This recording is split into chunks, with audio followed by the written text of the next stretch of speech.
Hey, Heaven's Elohym Temple. And today we're going to look at one of the biggest topics that recovery addicts suffer with, and that's fear. First thing that we need to look at is the meaning of fear. It's a noun. As a noun, it's an unpleasant emotion caused by the belief that someone or something is dangerous, likely to cause pain or threat. And as a verb, to be afraid of someone or something as likely to be dangerous, painful, or threatening. The dictionary.com is almost the same thing. What does the Webster say? I am just a firm believer on the Webster's dictionary. Arabic, to feel free, fear, is in oneself. To be relevant, weary of something. So examples: fear of God, fear of death, fear of the unknown.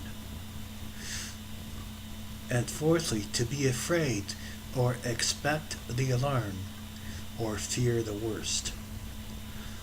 As a noun, to be afraid of, apprehensive, feared for their loves, feared to go out at night. Those are examples. That's an example of what fear is. Fear can cripple us. If we allow fear to take over our lives, we're never going to grow. Believe me, I'm talking from experience, okay, in recovery. I go back to years ago when I did my 4-step. I feared that because I didn't want to put my stuff down because I was a horrible, nasty, uncaring jerk off. I really was. And I was just horrible to people. I was an enforcer and a collector for the bikers in the mafia. I sold drugs, so I had to collect my own bills. And when you have to go to somebody and say, you owe me money, you can't make an idle threat, okay? So I didn't want people to know that about me. I kind of wanted to hide my past, and I was more embarrassed about it and ashamed of what I did. I used to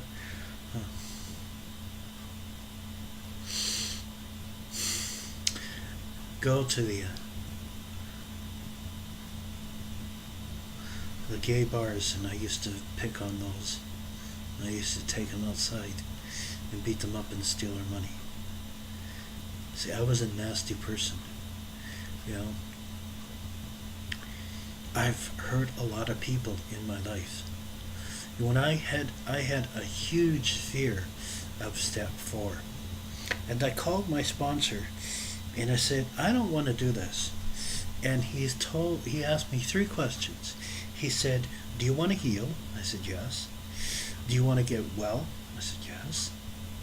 He said, do you want to do what it takes to recover? I said, yes. He said, okay, this is what you do. He says you go get a pen and a piece of paper and write. So I listened to my sponsor. Did I want to? No, I did not. Hell no, I didn't want to do that. You know? I did not want to do that. I don't want my, you know, life out there so that the whole world sees how nasty I was.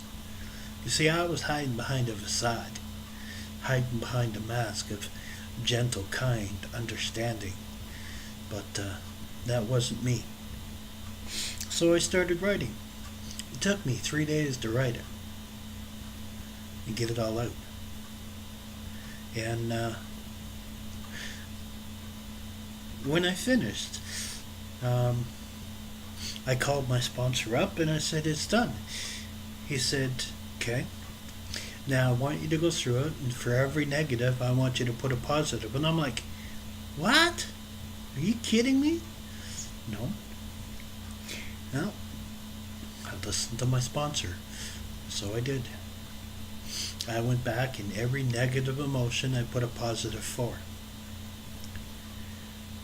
Thus, step 4 was done. Well, now I need to do a step 5. Now I need to share with God, myself, and another human being. Well, who am I going to share that with? You know? They're going to judge me, they're going to mock me, they're going to laugh at me, make fun of me, you know, and never want to be my friend. You know? True Narcotics Anonymous people are not that way. They're not going to judge you based on your past. Okay, they're not going to, you know, make a judgment call about you, or, you know, ridicule you or mock you or make fun of you for anything. But they're going to listen with an open mind, because it says right in our readings, honesty, open-mindedness, and willingness. Honesty, you have to be totally honest. Openness, you're open to change, you're open-minded, you're like a funnel wanting more. Fill me up, fill me up, fill me up, you know, and you're willing to change. That's an important one. So, I did that. And when I did my step 4 and 5, I didn't have what you guys are so lucky in NA today to have, you know, the step working guide and show you step by step how to do it. I had to do it from memory. It was hard. You know, when I went through with my sponsee on the 12-step working guide, man, it's such a tool. You know, it is. And, you know, when I did that, that weight on my shoulders suddenly went away. I can't stress it enough. Fear can cripple us and kill us. Because if we allow that fear to overtake us,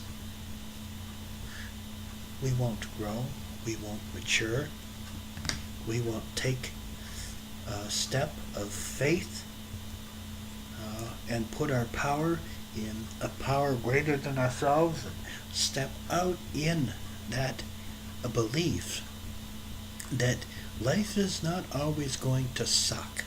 It's not always going to be hell on earth. It is going to get better.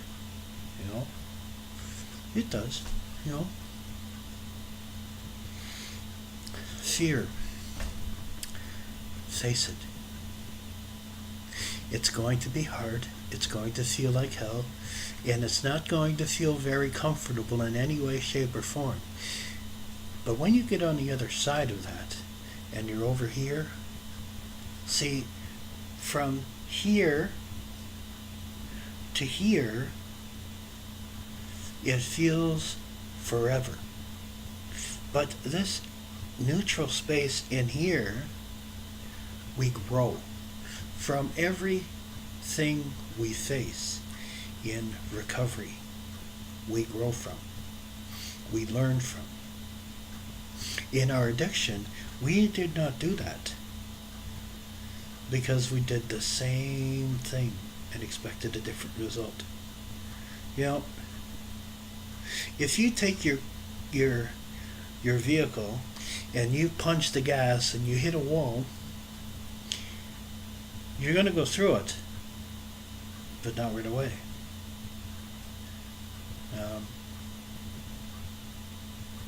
So why do we do that? Why do we have to go through something? There's always a way around it, okay? And facing our fears is the most important thing we can do. Pounding our heads against a brick wall is not what we're supposed to do. We're supposed to look at that wall, or look at that fear in this case, and say, how can I get through this? God, help me. Show me a way. And He will. If we rely on our God, our Lord, He will show us that way. He really will. May God bless and keep you.